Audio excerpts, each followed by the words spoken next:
నాలుగవ తిథిని, చతుర్థి తిథిని నాగుల చవితి అని పిలుస్తూ ఉంటాం. నాగులను పూజ చేస్తారు ఆ రోజున. పావుకి పూజ.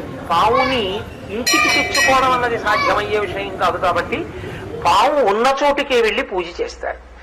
నాకు మీరు ఒక విషయం కొంచెం జాగ్రత్తగా ఆలోచించి చెప్పండి. సాధారణంగా నాగుల చవితి చెయ్యనటువంటి వాళ్ళు ఉండరు. అన్ని వర్ణముల వారు చేస్తారు.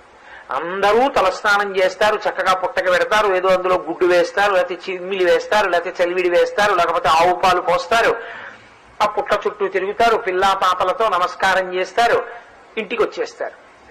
పావుని పూజ చేసేటప్పుడు ప్రకటనంగా ఒక మాట అడుగుతారు పుట్ట దగ్గర నిలబడి. ఎందుకు అడుగుతారు అంటే దానికి కారణం ఉంటుంది. నాగమును దేవతగా భావన చేసి పూజ చేసి ఆ పుట్ట దగ్గరికి వెళ్లి అది తినే పదార్థములను ఆ పుట్టలో సమర్పణం చేసి ప్రదక్షిణం చేసి